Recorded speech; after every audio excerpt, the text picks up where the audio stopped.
নমস্কার, সবাইকে স্বাগতম নতুন একটা ভিডিওতে। এই ভিডিওতে আজকে আমরা কথা বলবো একটা মজার জিনিস নিয়ে, নাম হচ্ছে গুগল ফু। মনে হচ্ছে যে কোনো চাইনিজ মার্শাল আর্ট, তাই না? কিন্তু না, এটা গুগল ব্যবহার করার একটা স্মার্ট পাওয়ার। এটা ব্যবহার করার মাধ্যমে আপনি অন্য যে পার্সন আছে তাদের থেকে আপনি স্মার্টলি ব্যবহার করতে পারবেন। তো চলুন শুরু করা যাক। ধরুন কেউ কিছু খুঁজে পাচ্ছে না গুগলে সার্চ করে, বা সার্চ করতেছে, অনেকক্ষণ সার্চ করার পরেও সে তার সঠিক যে পাওয়াটা সেটা পাচ্ছে না, আর আপনি সেটা 10 সেকেন্ডের ভিতর খুঁজে বের করে দিলেন। তাহলে লোকজন কি বলবে?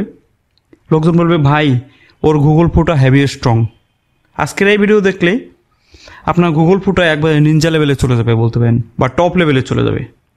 গুগল ফু বেসিকলি মানে গুগলকে স্মার্টলি ব্যবহার করার স্কিল। মানে আপনি কিভাবে কিওয়ার্ড দেবেন, কিভাবে সঠিক জিনিস ফিল্টার করবেন, আর কিভাবে ভুল রেজাল্টটা স্কিপ করবেন, সব মিলিয়ে এক ধরনের সার্চিং ম্যাটেরিয়াল আর্ট। এটা কোনো অফিসিয়াল শব্দ না, পিওর ফান শব্দ, বাট স্কিলটা রিয়াল। মানে এটা মজার শোনালেও কিন্তু এটা স্কিলটা একবারে পারফেক্ট, আপনার কাজের জন্য পারফেক্ট। অনেকে গুগলে যায় তার যে চাওয়াটা, যেমন অনেকে সার্চ করে যে ফোন, বাইক বা বাইসাইকেল, অথবা কারো সমস্যা থাকলে সেই সমস্যার কথাটা লেগে প্রবলেম, এইভাবে সার্চ করে দিলে কিছুই পাবে না যদি স্মার্টলি কিওয়ার্ড না দেন আপনি। ধরুন আপনি যদি একটা বাংলাদেশে একটা ফোন সার্চ করতে যান, বা আপনার ফোনের প্রাইস বা একটা একটা 20,000 টাকার ভিতর একটা ফোন 2024 সালে বা 25 সালে আপনি খুঁজে বের করতে চাচ্ছেন যে 20,000 টাকার ভিতর কী কী ফোন পাওয়া যায়। তো এরকম হতে পারে best budget phone under 200K in Bangladesh 2025 review. এরকম যদি সার্চ করেন তাহলে আপনাকে ফোনগুলো দেখাবে যে 2025 সালের ভিতর 20,000-এর নিচে বা 20,000 টাকার ভিতরে যত স্মার্টফোন আছে এইগুলোর রিভিউ যে ভিডিওগুলো আছে বা রিভিউ যে টাইটেলগুলো আছে এইগুলো আপনাকে শো করবে। এখানে দেখা যায় আপনি কান্ট্রি সিলেক্ট করে দিয়েছেন, তারপরে আপনার সাল দিয়েছেন, তারপর হচ্ছে আপনি বাজেটটা দিয়ে দিয়েছেন, বা যে কোনো একটা শব্দ দিয়েছেন যেমন ফোন। এখানে আপনি কয়েকটা শব্দ মিলে একটা ওয়ার্ড লিখছেন যেটা আপনার সার্চের জন্য একবার পারফেক্ট। গুগলকে যত আপনি স্পেসিফিক ইনস্ট্রাকশন দিবেন তো আপনার রেজাল্টটাই সেরকম পারফেক্টলি হবে।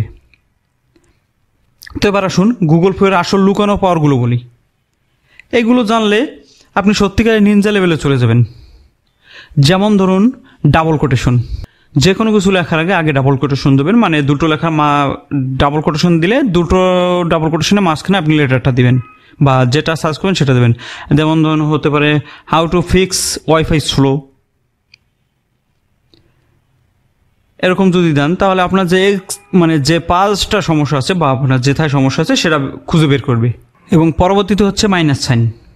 মাইনাস সাইনটা ব্যবহার করার একটা সুবিধা আছে। মনে করুন আপনি যে কোনো লেটারে বা যে কোনো কান্ট্রি বা যে কোনো কিছুর পূর্বে যদি মাইনাস সাইনটা দেন তাহলে সেটা বাদে যা আছে সব কিছু দেখাবে।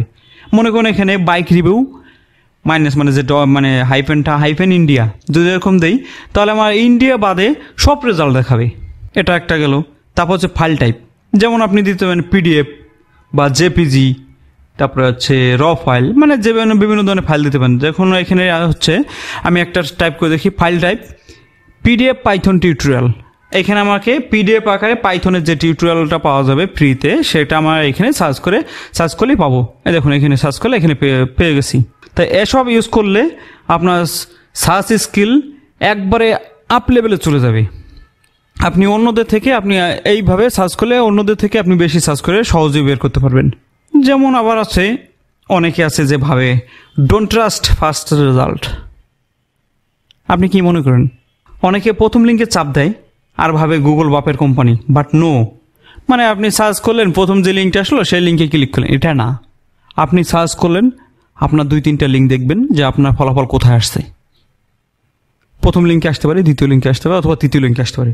তো আপনার ফলাফল যে লিঙ্কে আসবে আপনি সেটা ক্লিক করেন। এটা একটা স্মার্ট কাজ।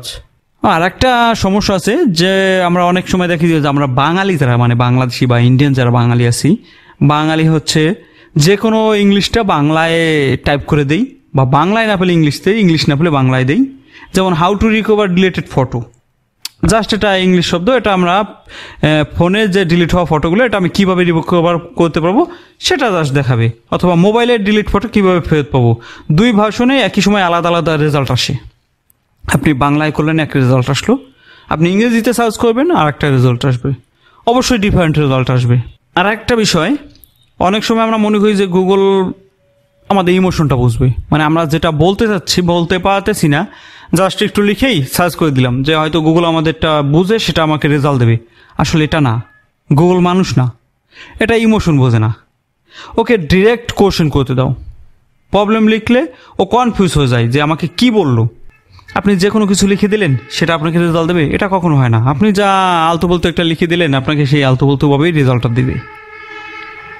তো আপনি ল্যাপটপে যে ব্রাউজারেই করেন না কেন বা পিসিতে করেন, যেখানেই করেন না কেন বা গুগলের যেখান থেকে সার্চ করেন না কেন, আপনি যদি সঠিক তথ্যটা সার্চ করতে পারেন, গুগল আপনাকে স্মার্টলি তার অ্যান্সারটা দিবে বা আপনার যে সমস্যা সেই সমস্যার সমাধানটা দিবে।